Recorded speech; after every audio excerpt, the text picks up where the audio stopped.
Bonjour mes amis, hi guys, I'm sure you recognize this reference by now thanks to ID Guy, a great YouTube channel which just made a special video about this reference, the Rolex Sea Dweller 116600, the 40 millimeter that was only produced for about 3 years from 2014 to 17. This one is a 2015 model that was retailed in Germany, and I bought it in 2019.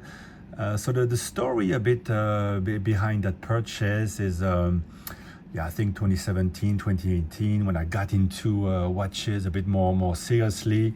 I remember walking around the dealers in Hong Kong. All of them, of course, have a strong focus on Rolex, and I would see the Hulk around 10,000 or a bit more, maybe 11,000 US back then, and I thought it was just way too much for what it was. And but I thought it was very pretty as well, and all those divers. I was a bit surprised when I really paid attention to Rolex, how beautiful those watches were and how smaller they looked compared to the pictures, the videos. And so I started getting into it. And I remember on one of my trips to Europe, I decided to go to Germany, and I checked out a shop. I wanted to see other watches, and they carry Rolex, and they actually, after talking a little bit about watches, the lady pulled out a Submariner, the one that was the larger case, the 116610 with the date. And wow, I wasn't expecting it. I had my passport with me, and could probably get the taxes back. But I tried it on, and to be honest, I didn't like it. I didn't like the super case. It was just not beautiful to me. It's a beautiful watch, but it was just not beautiful to me. Something told me maybe it's not for me. And so I left it there, and afterwards, not long after that, it would be very difficult to find another one, and until today. So that was 5-6 years ago already. The drought began, but it's okay. I never really regret it. Even when it was a bit of a premium on them, I think now it's a bit more quiet. And there's a new reference, the 126610, where it's still a super case, but the lugs are thinner, and they added 1 millimeter to the bracelet. And I haven't even tried one of those. I do like the Starbucks very much. But yeah, right around that time, 2019, I was looking at videos, and then I finally got wind of the existence of this, what a bezel, of this Sea Dweller reference, which was sold for about 3 years in the shops at the same time at the Supercase Submariner.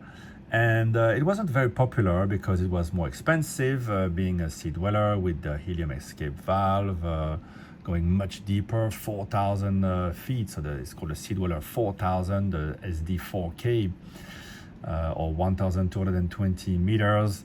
And I immediately was interested because it just looked visually more beautiful, more balanced.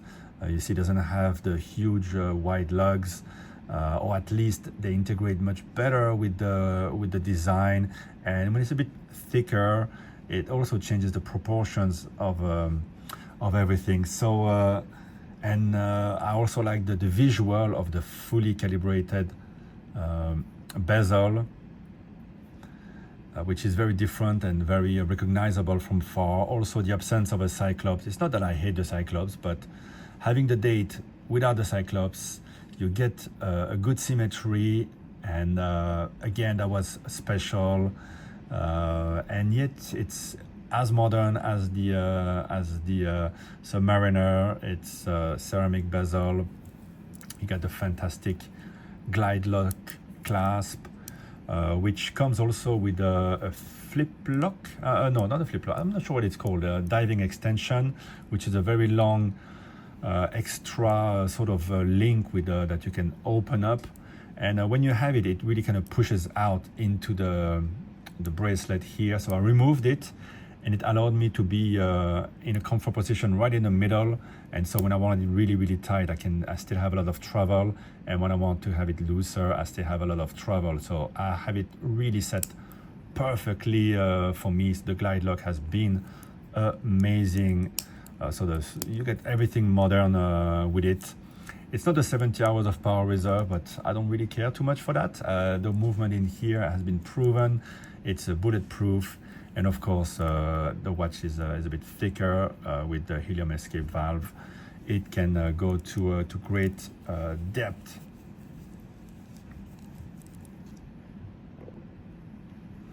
So as soon as I saw this watch, I looked at a few videos, and I knew it was something for me, because I always want something a bit more special.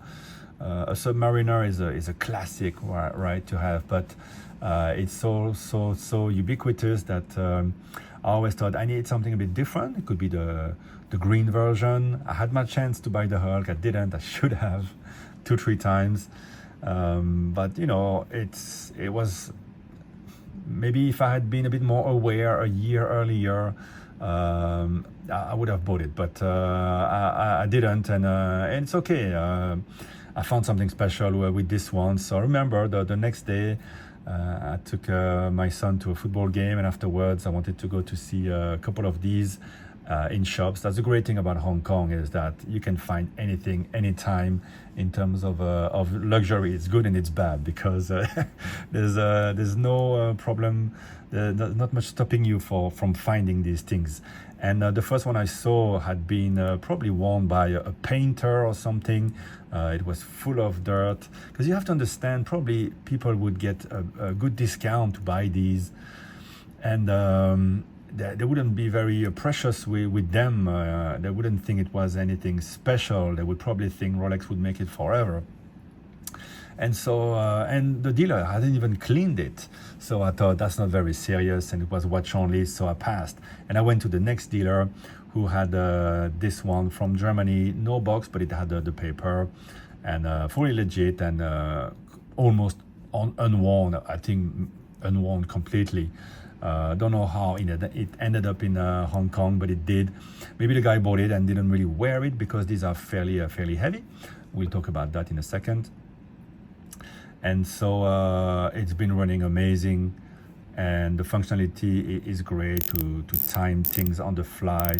The feel of the bezel is the best ever. There's nothing like it. There's different type of feel from other brands, but nothing rolls like this. It's like it rolls on little ball bearings almost, with a nice clicking feel that feels luxurious.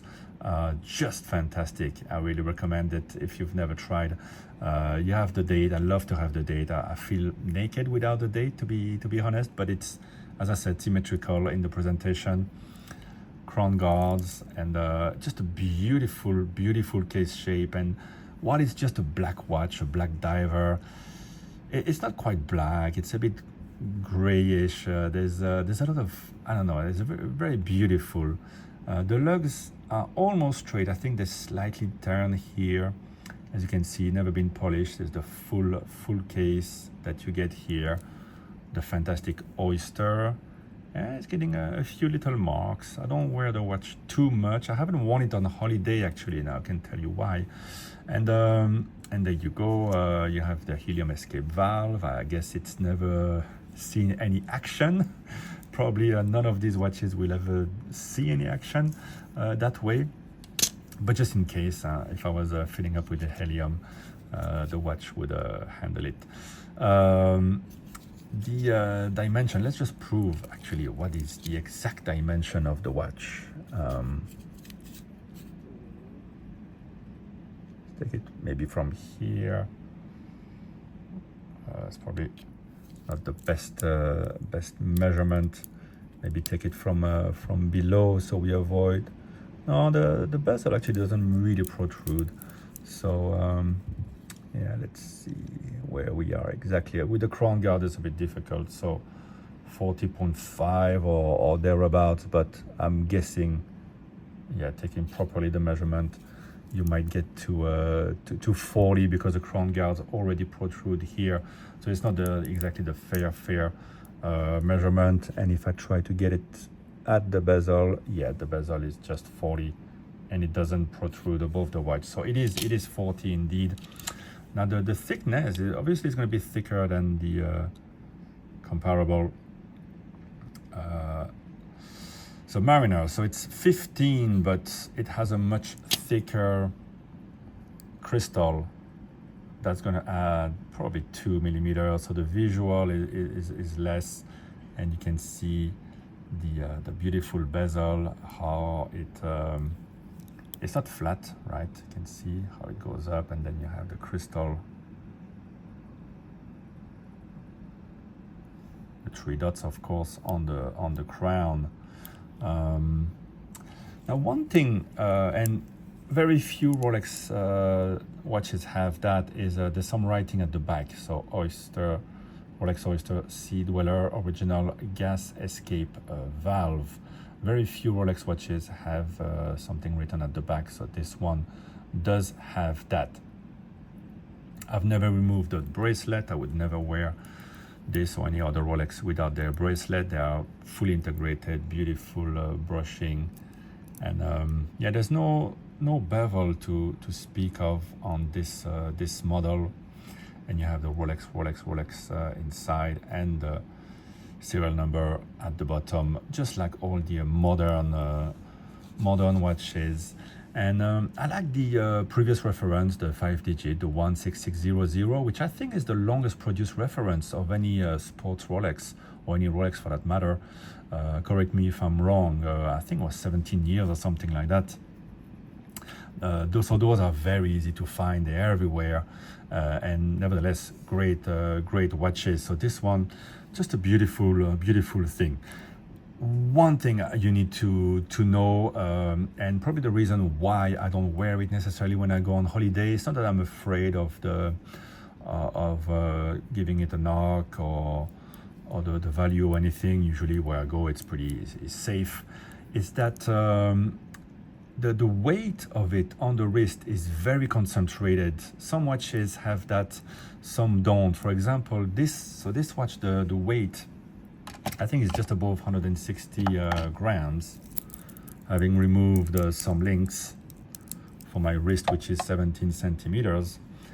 So it's 160. 160 is when you start feeling a watch, but my Datejust two-tone with some gold, adding some weight, it's not much lighter, maybe 6 or 7 grams. I can show you what I'm talking about.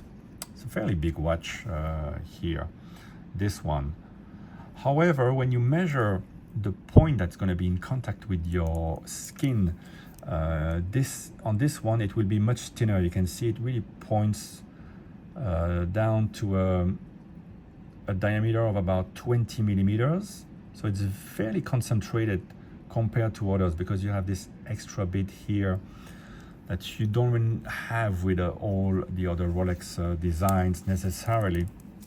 While on the Datejust it will be a bit wider at 23 millimeters, but I think this is gonna sink into your wrist easier, and so there's a better distribution of the weight. While often when I put this on, and the thing is, if I was wearing it every day, probably I would get used to it. And usually when I wear it and I sleep one night with it, I get totally used to it.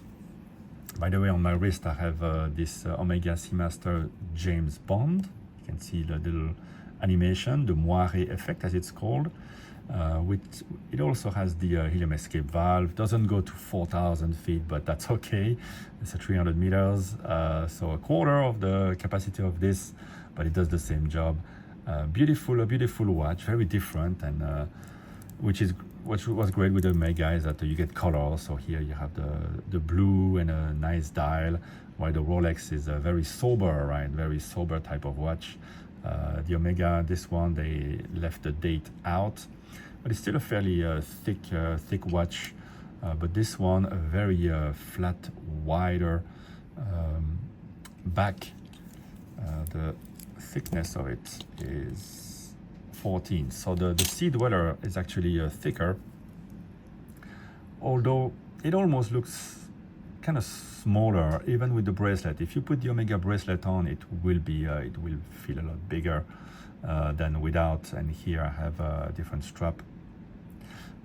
So these two are a bit in competition, I suppose, in the market, and they retailed in this case, and they retail at similar prices. When you put on the Sea Dweller, you're gonna feel a bit that concentration of the weight. So here it is on the wrist, and as I said, it's more of a question to get used to it. My wrist is very flat, and at times I do feel this concentration of the weight. So it's something to be aware of. But otherwise, it's obviously a bit thicker, but it doesn't feel that thick. It doesn't feel like a thick watch. It just feels it's just so beautiful. It just feels like something a bit more special, a bit different than your average. It's not never average, right? It's a nice Rolex Submariner, but in particular this one is very pretty because the lugs are much better integrated to the bracelet and the overall look of the watch. So it's it's very handsome, but it will feel more top heavy than but of course one of the reasons why I wanted to buy this is that it was replaced by the 43 millimeter version with the red line, which is a bit gimmicky, and usually Rolex doesn't do gimmicks. I don't like when they do. It's like, okay, we're gonna make it much bigger, but we're gonna give you a little gimmick, so you buy it. And surprise, surprise, the price, once there were enough in the market, the price has gone down below the retail on the Sea Dweller 43, which are very easy to find now. They're very big watches, but I know guys who are smaller than me in stature and still enjoy wearing that watch. So Rolex has a good capacity to make big watches were smaller than they are, but nevertheless 40, 43, no Cyclops. Yes, they have the technology now to put the Cyclops on the watches that go super deep. That was what was preventing them before to put the Cyclops, but I think it's better not to have the Cyclops. And also, in a sea, literally, of Submariners, it's not nice to be able to stand out. And when you don't have the Cyclops, it does stand out a little bit. At first, it looks like it's a 3 o'clock index, and then people will see it's a date. So. And what I hope is that some people will think it's a fake. That's also very cool as well. One of the little pleasures of wearing a Sea Dweller. But yeah, you get a perfect adjustment, and that's something that you don't really get with Omega. There on the bracelet, the Seamaster becomes very bulky, and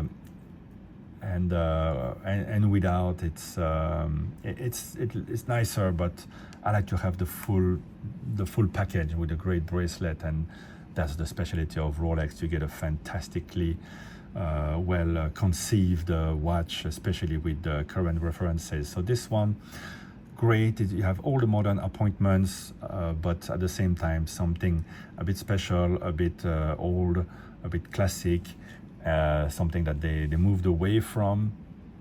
And for all those reasons, it's a very cool, very special watch. And now we can talk about the collectability. Only made for 3 years, not very popular at the time. It was before the big hype and everything. I think if this one was reissued just like this, it would be a lot more popular. People will absolutely love this offering of something a bit different with the bezel and a bit thicker, but not huge like the Deep Sea. But it's unlikely that Rolex will move back that way. They probably want to differentiate the product more from the the Submariner, and that was the feedback that they got from the authorized dealers. It was just too close, so people didn't want to pay the premium for this. And you understand the product cycle, right? They discontinued and they made the other one. It takes a few years for it to come. So for a while there was no Sea Dweller in the catalog. You never know, right?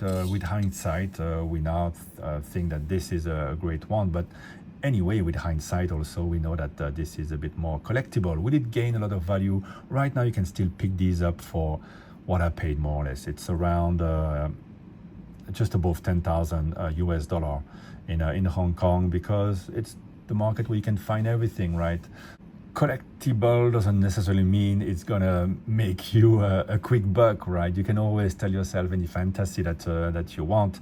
Collectible can just mean that it's a great product, nicely manufactured product that was made for a while, and that now they don't make it anymore, and therefore it becomes collectible. It doesn't mean it will somebody will give you more than what you paid for, or maybe they will. Maybe it will be in 10 years, 20 years. It took a while for the vintage Rolex to be vintage, right? So this is not a vintage yet, and also the vintage market, there's always a limit to how high it can go. When you look at the Submariners from 20, 30, 50 years ago, it takes a long time for them to really grow in price. But I think with the modern stuff, it will be less likely, because now everything is just so perfectly manufactured that it's just going to be small iterations. But I'm guessing the Submariner in 50 years will be pretty much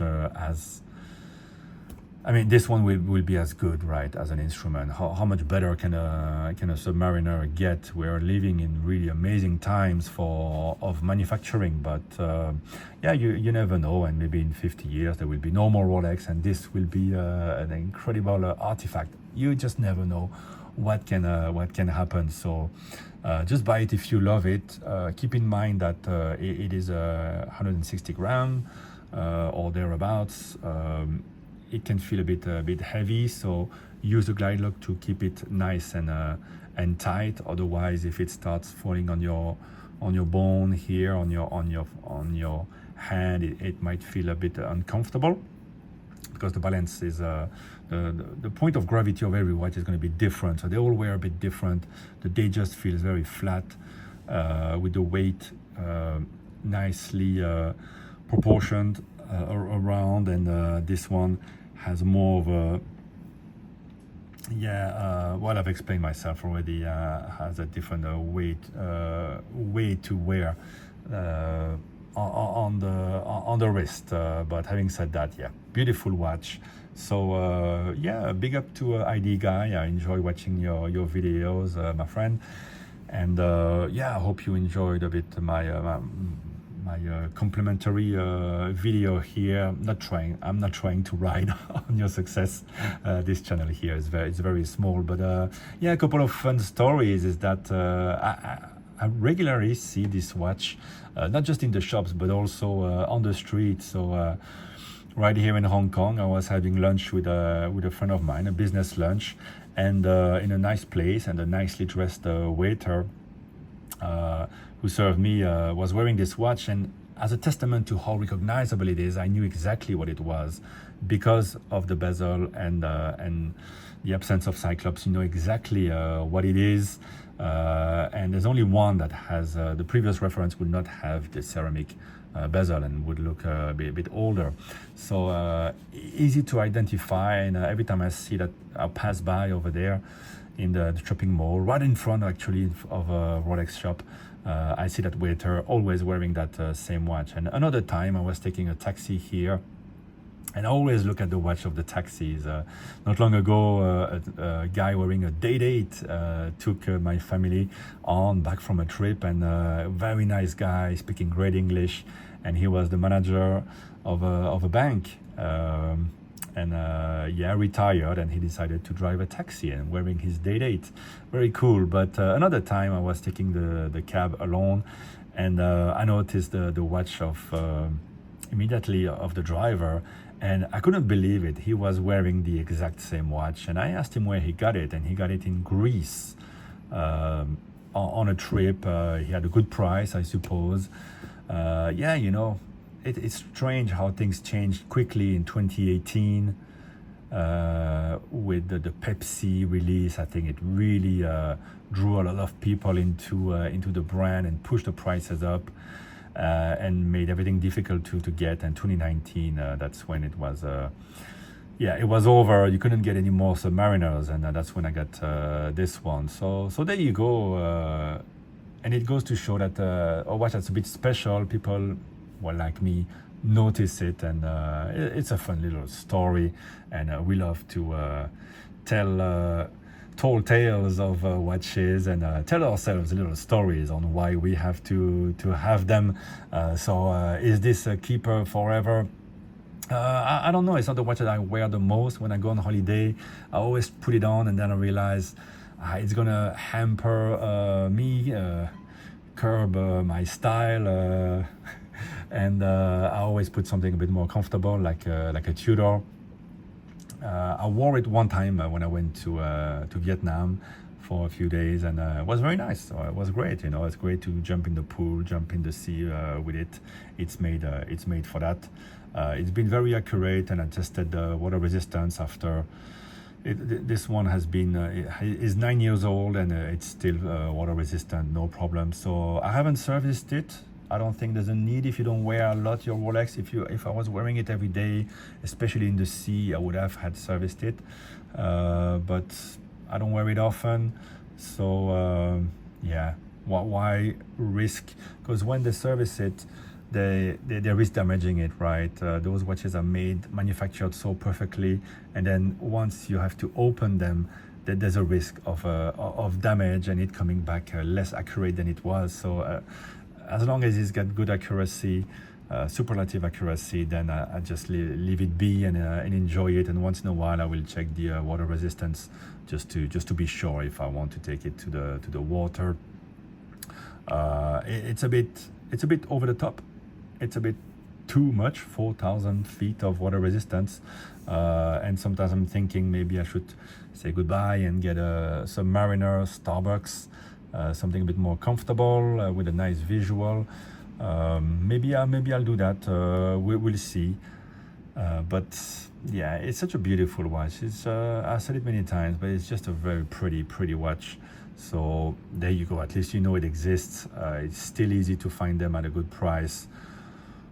And who knows where the market is gonna go for these? I guess there's no super hurry.